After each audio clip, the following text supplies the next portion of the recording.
Hello friend, welcome back to my YouTube channel. I am friend Dr. Faishan and you are watching my YouTube channel Dr. Faishan Healthcare. And today I will discuss about the angina pectoris. जो आज हम लोग बात करेंगे वो बात करेंगे कि एंजाइना पेक्टोसिस क्या होता है और ये क्या चीज होती है, ये कितनी खतरनाक है, आखिर इसका इलाज क्यों जल्दी से जल्दी कराना चाहिए, ये क्या हो सकता है, इसे कैसे होता है, डायग्नोज क्या है, इसका ट्रीटमेंट क्या है, मैं कंप्लीट आपको जानकारी बताऊंगा। ठीक है फ्रेंड, तो जो लोग मेरे यूट्यूब चैनल पर नए हैं फ्रेंड, वो प्लीज मेरा यूट्यूब चैनल सब्सक्राइब कर दें। लेकिन अगर आप मुझे फेसबुक पर देख रहे हैं तो प्लीज मेरे चैनल को फॉलो करें। लोगों का बहुत बहुत धन्यवाद। चलिए फ्रेंड, ज्यादा टाइम नहीं लेते और शुरू करते हैं कि एंजाइना पेक्टोसिस क्या है।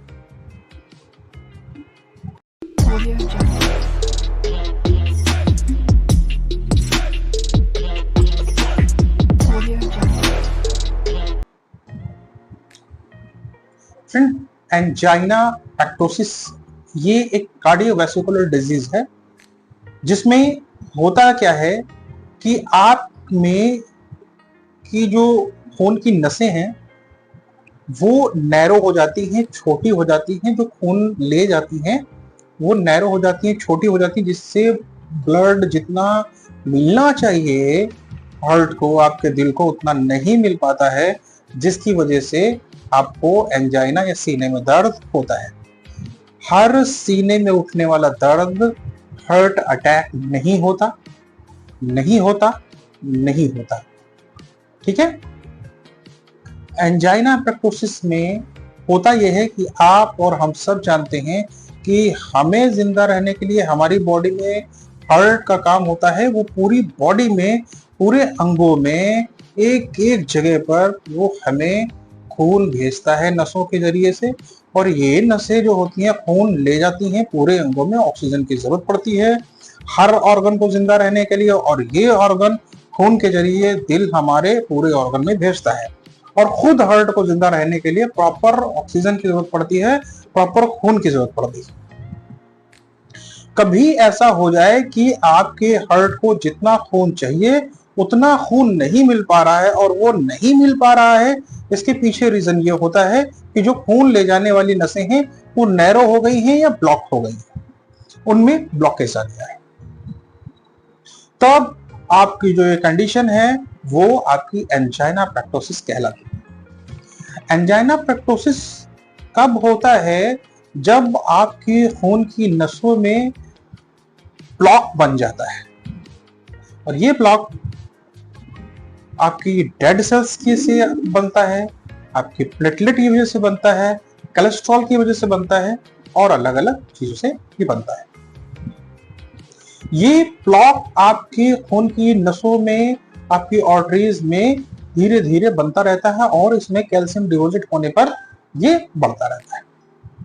ये वैसा ही बनता है जैसे कि आपके फेस पर मस्से बनते हैं छोटे छोटे, वैसा ही यह खून की नसों के अंदर बन जाता है, जिससे आपकी खून की नसें जो जितनी होती हैं, जब इनमें ये ब्लॉक जमा हो जाता है तो ये खून की नसें नैरो हो जाती है, छोटी हो जाती है।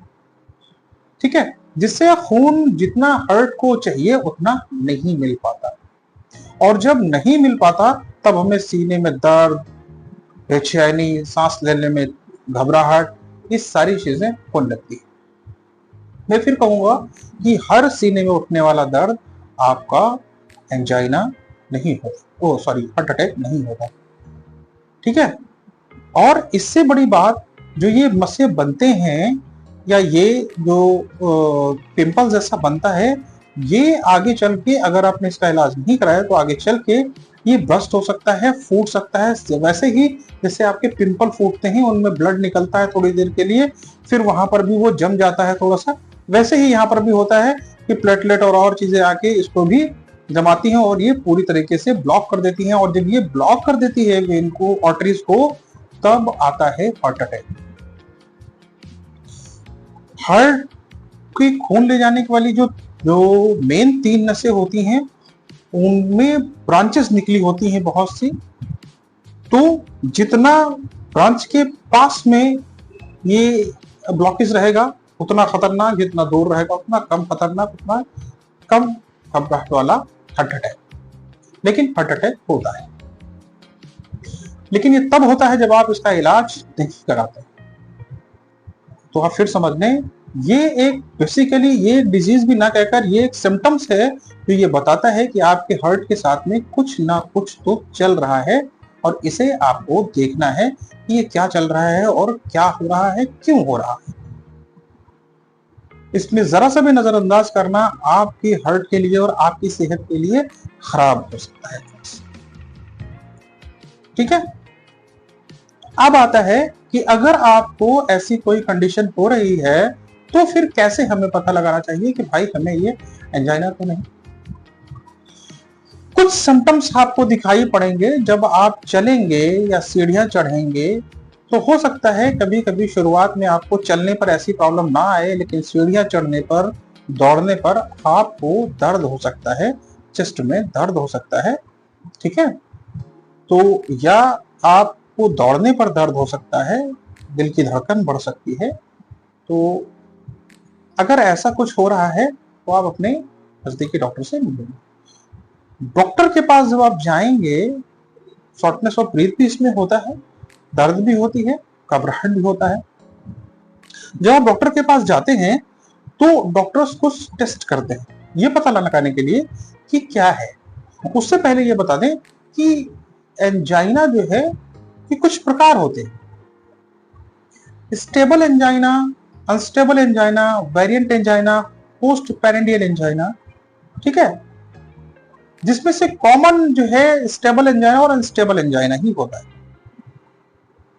स्टेबल एंजाइना क्या होता है?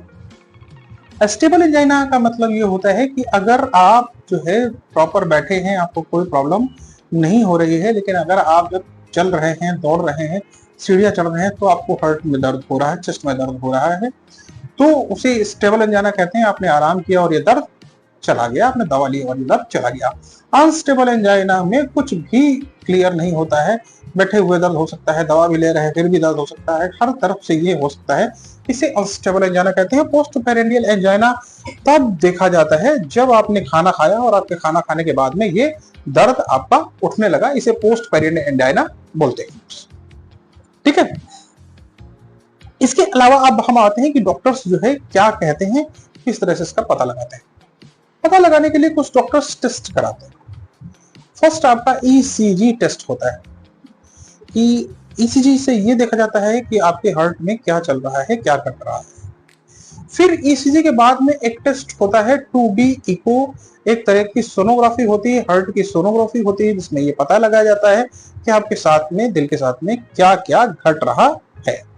इसके अलावा एंजाइम टेस्ट होते हैं, कार्डियक एंजाइम टेस्ट होते हैं। अगर आपको कभी हार्ट अटैक भी आया है या कुछ ऐसा हुआ है तो उसी वक्त ये 4 से 5 घंटे के बीच में कार्डियक एंजाइम ये रिलीज होते हैं, जो सिर्फ हार्ट तक ही रहते हैं, जिससे ब्लड से पता लगाया जाता है कि क्या होता है।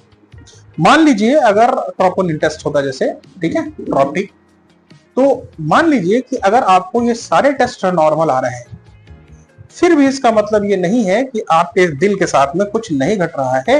हाँ, ये है कि आपके हार्ट के साथ में कुछ मेजर नहीं हो रहा है, लेकिन इसका ये कतई मतलब नहीं है कि आपके दिल के साथ में कुछ भी नहीं घट रहा है। इसके अलावा पता करने के लिए फिर टेस्ट कराया जाता है स्ट्रेस टेस्ट। स्ट्रेस टेस्ट में होता यह है कि आपको एक टेस्ट कराया जाता है जिसमें आपको एक ट्रेडमिल पर दौड़ाया जाता है। पहले आपकी जांच होती है, फिर ट्रेडमिल पर दौड़ाया जाता है, दिल की धड़कन बढ़ाई जाती है, फिर यह देखा जाता है स्ट्रेस टेस्ट में कि भाई दिल की धड़कन बढ़ने पर क्या आपके चेंजेस आ रहे हैं और क्या नहीं आ रहे हैं। जब अगर आप पहले थे जैसे नहीं दौड़ रहे थे, उसके बाद में क्या चेंजेस आए हैं। दूसरा जो स्ट्रेस टेस्ट होता है वो होता है स्ट्रेस इकोग्राफी। स्ट्रेस टेस्ट में जो इकोग्राफी होता है उससे ये पता लगाया जाता है कि आपने जब आप टीएमटी पे चलते हैं, ट्रेडमिल में चलते हैं, तब ये पता लगा जाता है उसमें इकोग्राफी करके कि भाई आपके हार्ट के साथ में क्या चल रहा है, क्या चल नहीं रहा है। फिर आता है थैलियम, स्ट्रेस थैलियम टेस्ट। इसमें एक इंजेक्शन होता है जो आपकी नसों में लगाया जाता है, और उससे ये देखा जाता है कि भाई कि ये जो इंजेक्शन होता है ये ब्लड में ही रहता है, ये डाइल्यूट नहीं होता। तो ये क्या होता है कि आप इसको स्कैन के जरिए देखते हैं कि ये हार्ट में कहाँ कहाँ गया और आपकी नसों में कहाँ कहाँ जा रहा है, कहाँ कहाँ ये रुक रहा है, कैसी जा रहा है और किस तरह से जा रहा है। तो ये सारी चीजें देखा जाता है। आप इसको स्कैन पे देख सकते हैं, आपको MRI स्कैन में भी देख सकते हैं कि ये कैसे जा रहा है, कहाँ पे जा रहा है, कितना जो है ब्लॉकेज है, कैसा है ब्लॉकेज है, कहाँ पर ये रुक रहा है। तो इनको देखने पे भी आपको पता चलता है कि भाई कितना आपके हार्ट के साथ में नुकसान हो रहा है, कितना आपके हार्ट के साथ में नुकसान नहीं हुआ।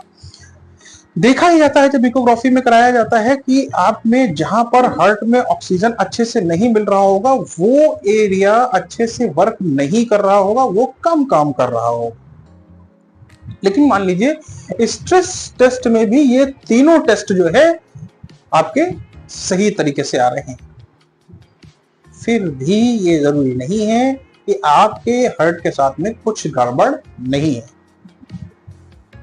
फिर आता है होल डे मॉनिटरिंग टेस्ट, जिसमें एक छोटी सी डिवाइस होती है जो यहाँ पर लगा दी जाती है, जैसे ECG करी जाती है वैसे ही वो पूरे दिन का दिन आपको देखता है कि भाई क्या हो रहा है, कैसे हो रहा है, कहाँ पर चेंजेस आ रहे हैं आपके दिन में। जब आप चल रहे हैं तब आपके साथ में कैसे आपके रिकॉर्ड हो रही हैं, दिल की धड़कनों का कैसे रिकॉर्ड हो रहा है, आप बैठे हैं तो कैसे रिकॉर्ड हो रहा है। तो वो होल डे मॉनिटरिंग होता है, ठीक है। इसके अलावा सही तरीके से ये जानने के लिए कि आपके हार्ट में कितना ब्लॉकेज है, कितना नहीं ब्लॉकेज है, स्ट्रेस टेस्ट भी इसको पूरी तरह से कंफर्म नहीं कर पाता, तब आता है एंजियोग्राफी टेस्ट। एंजियोग्राफी टेस्ट में आपको आपके हार्ट में एक आर्टरीज में एक डाई डाली जाती है और उसको भी जो है स्कैन से देखा जाता है कि भाई ये कहाँ जा रहा है, कहाँ पे जा रहा है, कैसे जा रहा है और कितना क्या है ब्लॉकेज है, कहाँ पर जा रहा है, वो बिल्कुल कंफर्म कर देता है।